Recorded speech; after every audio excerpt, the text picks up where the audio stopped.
하나님께서는 이스라엘을 형통하게 하시고 그들을 또 풍요롭게 하셨습니다.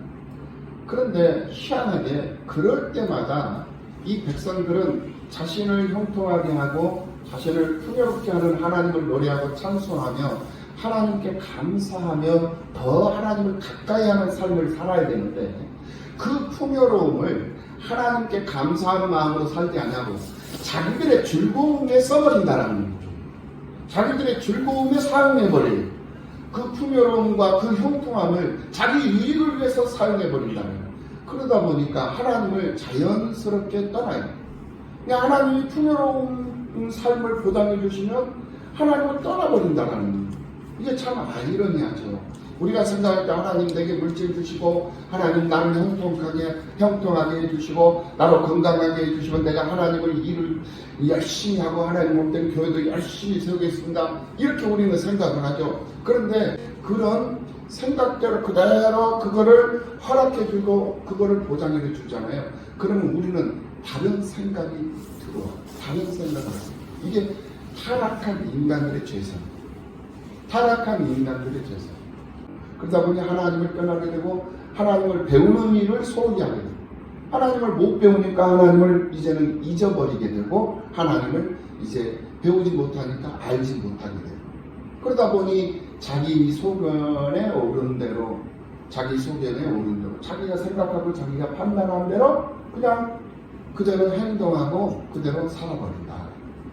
하나님의 말씀대로 말씀 따라 살아야 되는 것이 하나님의 사람들의 삶의 방식이에요. 그런데 하나님의 말씀대로 살지 않냐고 자기 생각대로 자기 뜻대로 자기 방식대로 자기 소견에 오른 대로 그렇게 산다 이거예요. 그러니까 문제가 달라져 버리는 거죠. 하나님이 원하시는 뜻을 알 수도 없고 그 뜻을 따라 살 수도 없고 이런 상황이 계속적으로 순환돼요. 이런 악순환이 반복되어지는 그런 과정 속에서 하나님을 향한 이스라엘 백성들의 이 죄악은 습관적인 그러한 상황을 이제 뛰어넘어서 상투적인 그런 상습적인 그런 모습으로 변질되어져 갔던 것을 볼 수가 있어요.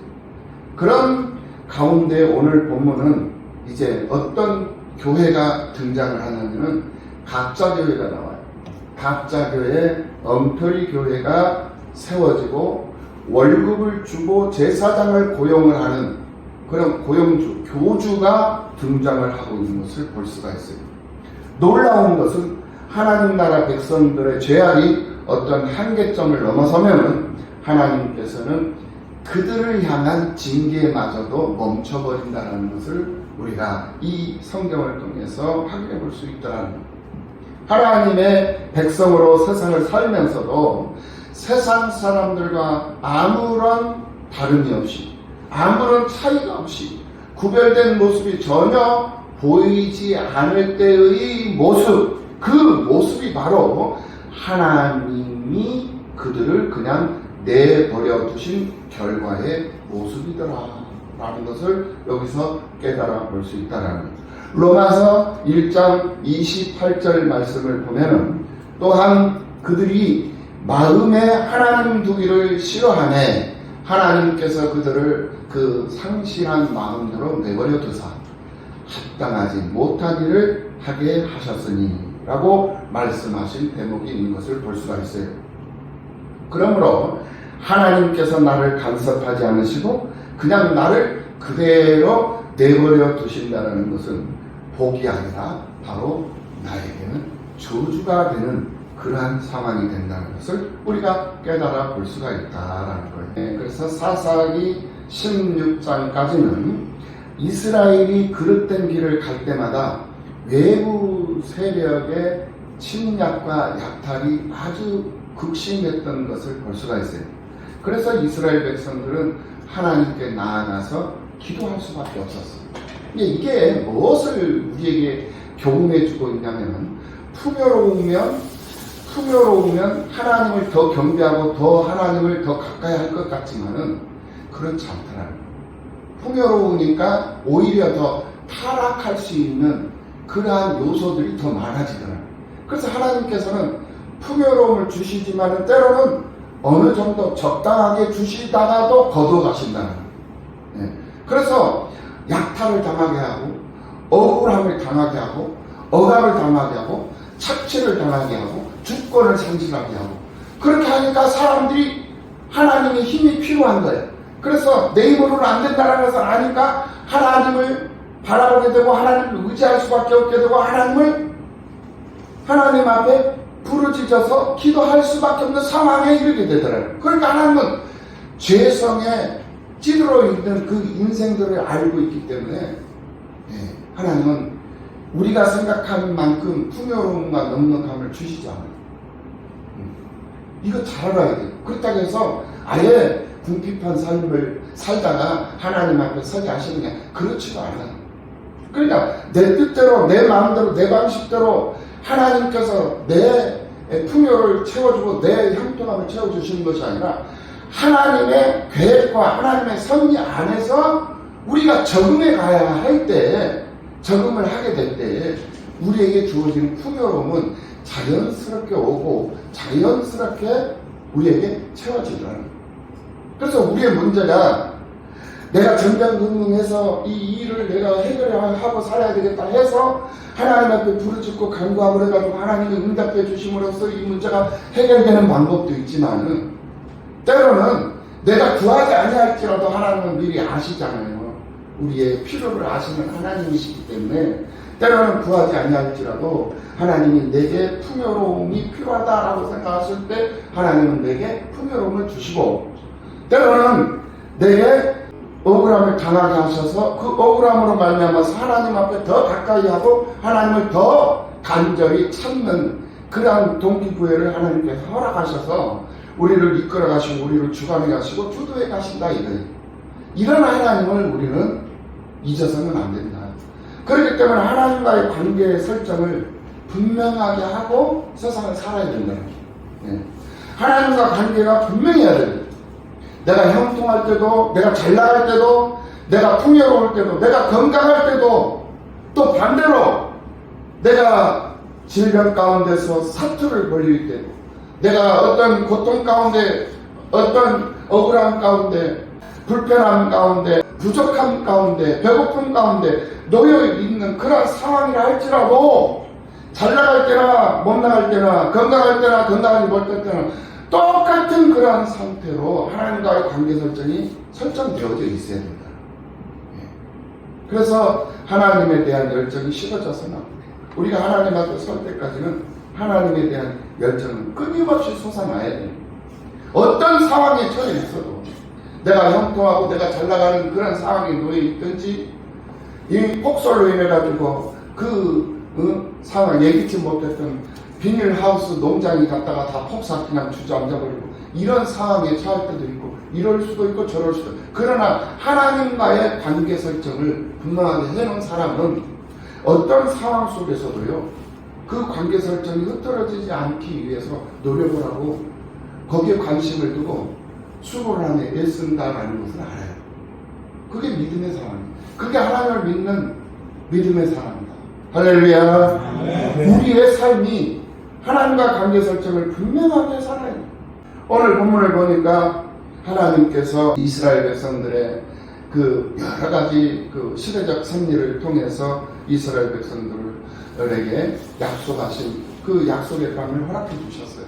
그리고는 그 허락받은 그 약속의 땅에서 이스라엘 백성들이 400년이라는 세월을 하나님을 가까이 할 사람들이 하나님을 가까이 하지 않냐고 하나님에게 감사하며 살아야 할 사람들이 감사하지 않냐고 오히려 세상 사람들처럼 그 가난한 사람들처럼 똑같은 방식으로 구별되지 않는 모습으로 그렇게 세상을 살아버리더라는 것.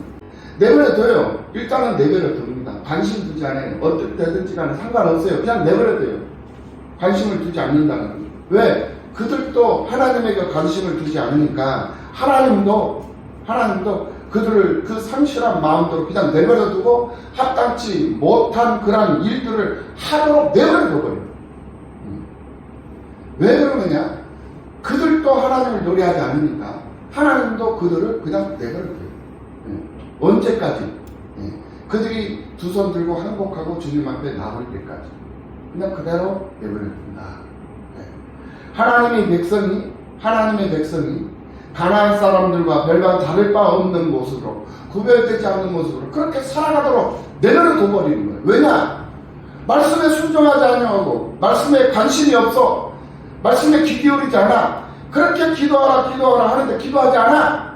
전도할 줄도 모르고, 찬송할 줄도 모르고, 기도할 줄도 몰라.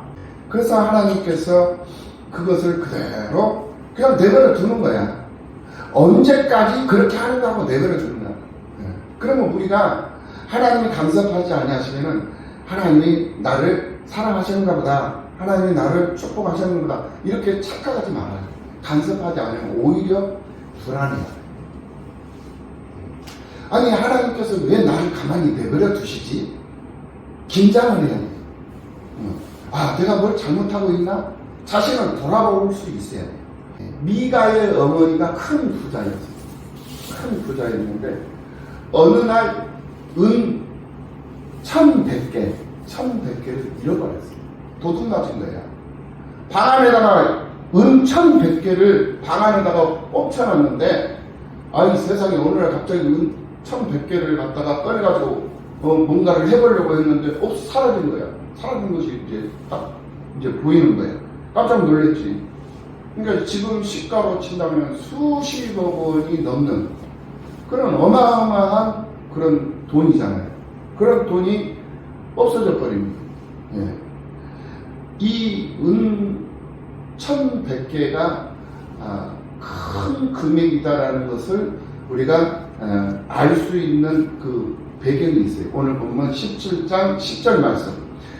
오늘 보면 17장 10절 말씀을 보면은 제사장의 연봉이 은 10개라는 것을 알 수가 있어요. 제사장이 되라. 내가 해마다 은 10과 의복 한 벌만 먹을 것을 주리라. 미가가 레위 사람, 제사장 레위 사람에게 나를 위해서 아버지가 되고 나를 위해서 제사장이 되라. 그리하면 내가 해마다 은 10개를 주겠다. 그러니까 은 10개를 준다. 1년에 연봉이 은 10개다 이거예요. 그 당시. 그러면은 지금 현재 여기서 은 1100개라고 했어요. 은 1100개는 제사장이 110년을 벌어야 모을 수 있는 목돈. 그 목돈이 바로 은 1100개야. 이 말. 그러니까 얼마나 큰 고가의 금액인가를 우리가 느껴볼 수가 있는 거죠. 그런데 그 돈을 자기 자식 미가가 훔쳐간 걸 모르고 그 미가의 어머니가 자기 돈을 훔쳐간 도둑을 갖다가 저주를 해버려요. 얼마나 이 미가의 어머니가 성격이 급하고 성질이 급한가를 여기서 또 알 수가 있어요. 도둑을 당했다라는 사람 안 한 짓이 이 도둑놈의 새끼, 이 도둑놈이 이 자식이 천벌을 받을 것이다 하면서 막 저주를 하니까 그 미가가 옆방에서 그걸 들은 거예요. 그러니까 어머니가 자기를 저주하고 있잖아. 그런데 그 어머니는 돈을 훔쳐간 그 자식이, 그 사람이 자기 자식인 줄 모르고 성질이 나니까 막 그냥 저주를 해버리는 거예요. 결국 이 도둑놈인 이 미가는 자기 어머니가 도둑놈을 향해서 저주하는 말을 듣고 두려운 거예요. 그래서 두려운 나머지 자기 어머니에게 다가가서 어머니 그 돈 제가 훔쳐갔어요. 죄송해요. 다시 돌려드릴게요. 라고 고백을 해요. 그리고는 어머니에게 그 돈을 돌려줘요. 그런데 이미 이 어머니는 자기 자식 미가를 저주를 해버렸잖아요. 도둑놈으로 저주를 해버린 거예요. 그래서 자기의 그 저주가 자기 자식한테로 돌아갈 수도 있다는 것을 알고는 그 저주를 취소를 할 수 있는 방법을 찾아요. 그래서 저주했던 그 저주를 취소하기 위한 이론으로 자기 아들이 하나님께, 여호와 하나님께 복을 받기를 원한다고 하면서 자기 아들을 축복을 해줘요. 그리고는 은 200개로, 은 200개 은으로 2개의 신상을 만들어요. 신상을 만들면 안 돼요. 그런데 신상을 만들어요. 어머니가. 하나님 앞에 회개하면 되는데 신상을 만들어. 그리고는 미가의 신당에 그 신상을 두게. 미가가 예배를 드리는 그 집에다가 그 방에다가 그 신상 2개를 세워놔요. 그리고는 예복, 제사장이 입는 옷이에요. 목사님 가운, 쉽게 말하면 목사님 가운, 예복과 드라빔을 만들어 놓아요. 가운도 챙겨놓고 드라빔도 챙겨. 드라빔이 뭐냐면 부적을 만들어가지고 붙여놓은 거예요. 그리고 자기를 위해서 하나님의 제사장이 레위 사람을 자기의 제사장으로 고용을 해요. 그것이 7절 이하 이제 13절까지 말씀을 통해서 본 내용들인데, 이 레위 사람 중에 하나를 뽑아가지고 자신의 제사장으로 삼은 그런 이 미가는 이제 교주가 되는 거예요. 10절 말씀에서 우리가 볼 수 있는 것처럼 이 교주가 되는 거예요. 그래서 이것이 바로 최초의 엉터리 신앙, 최초의 엉터리 교회, 최초의 교주가 탄생을 하고 있는 것을 볼 수가 있습니다. 왜 이런 상황이 발생되느냐? 하나님을 배우지 못하고 하나님을 알지 못하니까 자기 소견에 오른 대로 행동하라고 처신을 해버리니까 하나님이 싫어하는 신상을 만들어가지고 자기 방에다가 놓고, 그리고는 자기를 위해서 예배를 드려야 할 제사장을 고용을 해. 그리고 그 제사장이 월급을 줘. 이런 행동들이 지금 발생이 되더라라는 거예요. 네. 엉터리 신앙이 나오고 엉터리 교회가 세워지고 엉터리 교주가 나와버리더라는 거예요. 이렇게 타락한 엉터리 신앙과 가짜 교회가 판을 치던 그 사사시대의 그 모습이 오늘 이 17장에서 클라이막스로 지금 현재 등장하고 있다.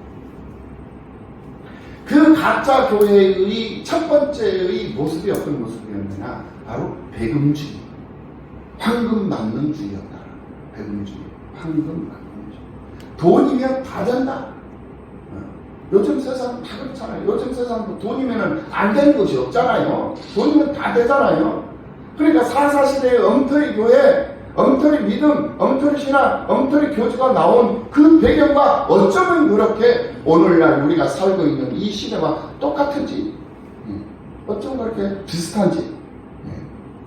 미가의 어머니의 행동을 보면 분명히 그것을 알 수가 있어요.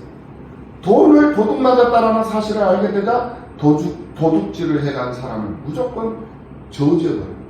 그리고 돈이 생기자 또 무조건 좋아요. 주변 사람은 아랑곳하지 않고 돈이 한 여자의 행복과 불행의 기준이 되어버리더라고요. 그 당시에 시대적인 분위기는 돈만 주면 무엇이든지 할 수 있다는 분위기였어요. 마태복음 6장 24절 말씀을, 한 사람이 두 주인을 섬기지 못할 것이다. 너희가 하나님과 재물을 겸하여 섬기지 못한다. 하나님이면 하나님이고 돈이면 돈이지, 돈도 취하고 하나님도 취하고 아니다라는 거예요. 돈을 포기할 때는 포기하고 하나님을 선택하고 하나님을 우선해야 할 상황에서는 하나님을 우선하는 거예요. 그런 결단성이 있어야도 그런 믿음이 분명하게 정립되어져 있는 믿음의 삶을 살아가는 그 사람이 구별된 자로서, 선별된 자로서, 하나님의 기적적 주인공으로서 부족함이 없는 사람이 되는 거예요. 그런 결단성이 분명히 우리에게 있어져야 된다는 거예요. 우리가 지금 사는 시대도 이 물질 만능 시대이다 보니까 돈이면 다 된다라는 그런 세상이 되다 보니까 돈 때문에 아이를 유괴를 하죠. 돈 때문에 사기를 치고, 돈 때문에 거짓말을 하고, 돈 때문에 사람을 죽이고, 사회 지도층에 있는 사람들이 돈을 뿌리다가 적발이 되고 또 자살을 하고, 그 때문에 돈이 되는 일이라면 무슨 짓이든지 다 할 판이 된 그런 세상이 지금 우리가 살고 있는 세상이 되어져 있다. 지금 이 시대만큼 돈 앞에 쉽게 무릎을 꿇는 시대는 없었을 것이다. 사사시대 이후로 말입니다. 그래서 돈에 죽고 돈에 사는 그런 세상이 되어져 버렸다. 이게 바로 물질 만능주의 시대에서 믿음의 사람으로 또 구별된 하나님의 사람으로 구별될 수 있는 그런 기준. 돈이면 모든 것이 다 해결되는 그런 세상이지만은 돈을 찾는 일을 잠시 멈추고, 돈을 따라가는 일을 잠시 멈추고 교회를 찾는 사람, 그 사람이 바로 하나님의 사람으로 구별된 사람이다 라고 우리가 정리를 해볼 수 있다는 거예요. 교회를 찾는 사람이 바로 물질의 지배를 당하지 않는 사람이고, 기도를 하는 사람이 바로, 전도를 하는 사람이 바로, 봉사할 줄 아는 사람, 헌신할 줄 아는 사람, 주님의 몸된 교회를 세우는 일에 참여하는 그 사람이 바로 구별된 사람이요, 선별된 사람이요, 그 사람이 바로 하나님의 사람이다 라고 말할 수 있다는 거죠. 우리는 황금 만능주의, 배경주의, 물질 만능주의의 이 세상 속에서 살고 있지만은 그 사람들과 분명히 구별된 자로 살아야 된다. 그러려면은 교회 생활에서 그 모습이 보여줘야 된다. 내가 믿음이 있어, 내가 예수를 믿어, 예수를 믿고 내가 내 속에 믿음이 있어, 그러면 그 믿음이 있다는 것을 증명해 보여야 되는데, 무엇으로 증명해 보여야 되느냐? 교회 생활이다. 기도 생활, 봉사하고 참여하고 헌신하고, 하나님 앞에 목적 헌금도 드리고, 그러면서 사는 사람. 내게 주어진 물질 얼마나 소중합니까? 황금 만능 시대라니까. 내가 가지고 물질이 없으면은, 돈이 없으면은 사람 노릇을 제대로 못하는 그런 시대가 지금의 시대예요. 그런 중에도 그것을 떼어서 하나님의 일에 드릴 수 있는 그런 믿음, 그런 배짱, 그 사람이 바로 하나님의 사람으로 구별된 사람이기 때문에 가능합니다. 하나님의 사람으로 구별되지 않았다면 불가능한 일이다. 그리고 두 번째, 마지막으로 혼합주의가 판을 쳤다. 미가는 이제 교회당을 세우고 예봇과 드라빔을 만들고 자기 아들들 중에 한 명을 제사장으로 세웠어요. 다시 말하면 이거는 하나님께서 인정하지 않는 사람을 제사장으로 세웠다는 거예요. 전문적인 신학 공부를 하지도 않았어요. 성경관이 분명하게 정립되지도 않았어요. 교회법에 의해서 정상적인 절차와 과정을 이수하지도 않았어요. 임직을 정상적으로 받지도 않은 사람, 그런 사람을 제사장으로 세웠다는 거예요. 목사로 세웠다라는 거예요. 자기를 위한 기도를 해달라. 자기를 위해서 기도를 해달라. 그게 고용자가 된 거죠. 목사님한테 감사헌금 드리면서, 목사님 저를 위해서 좀 기도해 주세요. 그 똑같은 거예요. 이거 잘 알아야 돼요. 목사님은요, 자기에게 붙여진 성도들 기도하라고 하지 않아도, 기도해달라고 하지 않아도 기도하게 되어졌어요. 그런데 교통비 드리면서 저를 위해서 기도해 주세요. 감사헌금 드리면서 저를 위해서 기도해 주세요. 이거는 고용하는 것과 다를 바가 없는 거예요. 그래서 목사님을 그런 대상으로 생각하지 말고, 여러분들이 정말 믿음이 있다면, 여러분들이 정말 하나님과 구별된 성도로서의 삶을 살아가는 진짜 구별된, 선별된 성도라면 교회 찾는 거, 예배를 소중히 여기는 거, 그거보다 더 소중한 거 없어요. 수요일 밤 내내 금요 기도회, 새벽 기도 매일같이 나오면 얼마나 좋아요. 근데 매일같이는 못 나오더라도 그래서 한두 번은 나와야지. 양심사. 그게 하나님과의 올바른 관계다. 왜 그렇게 해야 되느냐? 하나님을 알아야 돼. 왜 하나님을 알아야 되느냐? 그래야, 하나님을 알아야 기도하게 되고, 하나님을 알아야 봉사하게 되고, 하나님을 알아야 교회 일에 쓰임받는 것이 내 즐거움이 되고, 모르면은 자기 속에는 옳은 대로 하나님의 말씀을 상고하고, 말씀대로 기도하고, 말씀 찬송하고, 전도하고, 이런 생활이 흐트러져 버린다니까. 이렇듯 미가가 세운 교회는 하나님 말씀에 의해서 세워진 교회가 아니라 인간의 생각과 인간의 방법에 의해서 제멋대로 세워진 엉터리, 사이, 가짜 교회, 혼합주의 교회였던 것을 볼 수가 있습니다. 오늘 보면 10절 말씀에서 미가가 그에게 이르되 내가 너와 함께 거주하면 나를 위하여 아버지와 제사장이 되라. 제사장이 되라. 나를 위하여 내가 해만 은, 열과 의복 한 벌과 먹을 것을 주리라 함으로 그 레위인이 들어갔더라.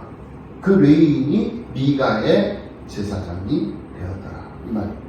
12절 말씀. 미가가 그 레위인을 거룩하게 구별하매, 우리를 거룩하게 구별할 분은 한 분이에요. 누구예요? 우리를 거룩하게 구별하실 분. 하나님이요.